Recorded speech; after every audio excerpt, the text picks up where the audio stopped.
अस्सलाम वालेकुम। सबसे पहले तमाम सोशल मीडिया यूजर्स का बेहद शुक्रिया। यार आप सब लोग मेरी जुबान बन गए, मैं खामोश था, मेरी आवाज़ बन गए आप लोग। मेरा दिल चाह रहा है कि मैं एक एक इंसान का नाम लेकर शुक्रिया अदा करूं, लेकिन भला हज़ारों लाखों लोगों का नाम लेते हुए बहुत वक्त लग जाएगा। मैं शुक्रिया अदा करता हूं पाकिस्तान तहरीक इंसाफ की ऑफिशियल सोशल मीडिया टीम का, तहरीक इंसाफ के आला ओहदेदारान का। मैं शुक्रिया अदा करता हूं उन तमाम टीवी चैनल्स पर बैठने वाले सहाफ़ियों का जिसने मुझसे रब्ता किया। लोगों ने Canada, America, London, Australia, Europe और दुनिया के हर कोने से सपोर्ट की और मुझे कॉलें की, जिससे मेरे झुके हुए शाने फिर से मजबूत हो गए। और शुक्रिया आलमी इंसानी हकूक के इदारे का, जिसने हर मुमकिन ताउन की पेशकश की और ये पेशकश उनकी अब भी मौजूद है। खुदा किसी पर बुरा वक्त ना लाए, ये काफी बड़ा इम्तिहान होता है, लेकिन खुदा न खास्ता अगर आप में से कोई अगर इस हालत से गुजरा तो इंशाअल्लाह इस भाई को आप खामोश नहीं पाएंगे। ये इंसान आपके साथ खड़ा होगा। चलें अब जरा उन लोगों से बातें हो जाएं जिनके हम कैदी हैं, या यूं कहें कि उनसे फरियादें हो जाएं, जिनके कब्जे में हमारी जानें हैं, जिनके नीचे हम महकूम हैं। आपने सुन रखा होगा कि कव्वे ने तोते से पूछा कि तोते मियां तुम पिंजरे में क्यों बंद हो? तो तोते ने जवाब दिया कि मैं बोलता हूं इसलिए पिंजरे में बंद हूं। मिसाल तो छोटी है, लेकिन यह जाहिर करती है कि बोलने वालों को आजादी नहीं मिला करती। मगर जनाब हम जैसे तोतों को जब पिंजरे में रख ही लिया है तो हमारे बोल भी सुन लिया करें। हम बोलें तो हमें सुन लिया करें। हमारी किसी से लड़ाई नहीं होती, हमारी किसी से दुश्मनी नहीं होती। हमारे छोटे छोटे शिकवे होते हैं, हमारी फरियादें होती हैं। हम आपसे शिकवा नहीं करेंगे तो कहां जाएंगे? आप ही हमारे अपने हैं। शिकवा शिकायत अपनों से ना करें तो किधर जाएं? मैं जब कहूं कि मैं टैक्स देता हूं और मुझे 4 घंटे बिजली मुयस्सर नहीं, तो ये मेरा शिकवा है, लड़ाई नहीं है। बुरा मत माना करें। मैं जब कहूं कि मैं टैक्स देता हूं, मेरे बच्चे को अच्छी तालीम नहीं मिल रही, तो ये शिकवा है, लड़ाई नहीं है। बुरा मत माना करें। मैं जब कहूं कि मैं टैक्स देता हूं, मेरे बच्चे के पांव में जूती नहीं है, उसे अस्पताल से मयारी दवाई नहीं मिलती, तो ये शिकवा है, लड़ाई या दुश्मनी नहीं है। बुरा मत माना करें। हम वोट देते हैं तो क्या अपने नुमाइंदों से शिकायत का हक नहीं रखते?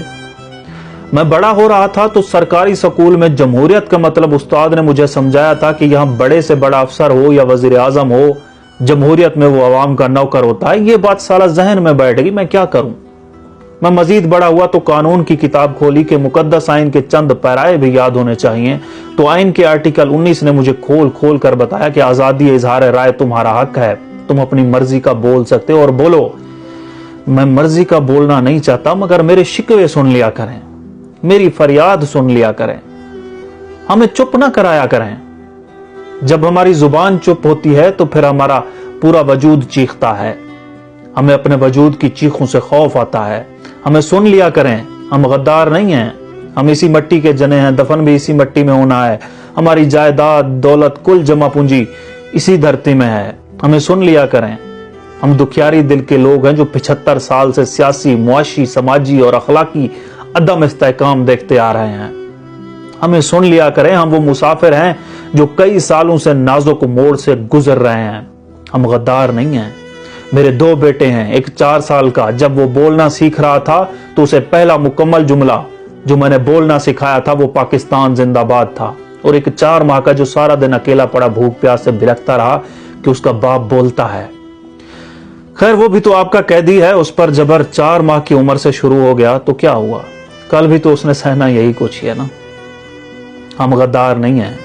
ऑन द रिकॉर्ड कह रहा हूं कि हलफ देकर कह रहा हूं कि अगर इस धरती पर कभी आंच आने लगे, धरती बेटों की कुर्बानी मांगने लगे, तो सबसे पहले मेरे दोनों बेटे ले जाइएगा और सबसे पहले मेरे दोनों बेटों की कुर्बानी दीजिएगा। हम गद्दार नहीं हैं। हमें बोलने की बीमारी है। हमारे बोलने में आपको कभी इंतशार नहीं मिलेगा। हमारे बोलने से रियासत की बका छलकेगी। अंग्रेजी का एक कॉल है, if you can speak you can influence, if you can influence you can change lives. कि अगर आप बोल सकते हैं تو آپ تاثر رکھتے ہیں, متاثر کر سکتے ہیں. اگر آپ متاثر کر سکتے ہیں تو آپ زندگیاں بدل سکتے ہیں. ہم بولتے ہیں, ہم زندگیاں بدلنا چاہتے ہیں. ہماری دھرتی ایسی دھرتی ہو کہ جرم بھائی نے کیا ہے تو اس کے بھائی کو گرفتار نہ کیا جائے. ہم فریادی ہیں, فریاد کر رہے ہیں کہ ہماری دھرتی ایسی نہیں ہونی چاہیے کہ ایک قانون کا رکھوالا لوگوں کو بلیک میل کرے کہ یہ بات مانتے ہو ٹھیک, ورنہ تیرے بھائی پر منشیات کی جعلی FIR ڈالتا ہوں. لوگ لوگوں پر جعلی FIR کٹواتے ہیں اور اداروں میں بیٹھے لوگ ان کو خارج کرتے ہیں, لیکن جب ادارے میں بیٹھا بندہ ہی جعلی FIR کاٹنے کی دھمکی دے تو ہم کہاں جائیں گے, کہاں جائیں ہم. ہماری دھرتی ایسی نہیں ہونی چاہیے کہ اگر باپ بولتا ہے تو اسے چپ کروانے واسطے اس کے 4 ماہ کے بچے کو سارا دن بھوکا پیاسا تڑپتا بلکتا رکھو. ہم غدار نہیں ہیں, ہم ریاست پاکستان کے خیر خواہ ہیں. ہم ریاست پاکستان کو سگی ماں کے تقدس سے زیادہ مقدس سمجھتے ہیں. ہم غدار نہیں ہیں. ریاست پاکستان پر بچے قربان کرنے کی پہلی حامی بھرنے والے ہم لوگ ہیں. پھر آج کل بولنے والوں کو ایک جماعت یا ایک سیاسی لیڈر کے ساتھ نتھی کر دیا جاتا ہے. ارے ہم تو اندھیری پگڈنڈی پر بھٹکتے جا رہے تھے, راستے میں اگر وہ شخص ایک نیم روشن دیا جلائے کھڑا تھا تو ہم روشنی کے پروانے اس کے گرد ہو لیے, تو اس میں کوئی بڑا جرم تو نہیں ہے. ویسے بھی تو میرا آئین اجازت دیتا ہے باشعور شہری بننے کی, میرا دین اسلام اجازت دیتا ہے سوال اٹھانے کی. اگر شکوے شکایتیں جرم ہوتا, غداری ہوتی, تو شکوے شکایتیں لوگ نبیوں سے نہ کرتے.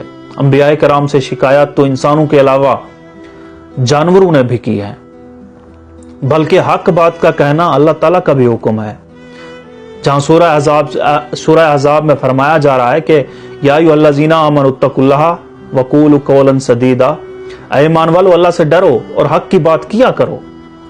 ہم اتنے قابل نہیں ہیں کہ حق کی بات کیا کریں, مگر ہمارے حق کے شکوے سن لیا کریں. ہم اسی مٹی کے باسی ہیں, اسی مٹی میں دفن ہوں گے.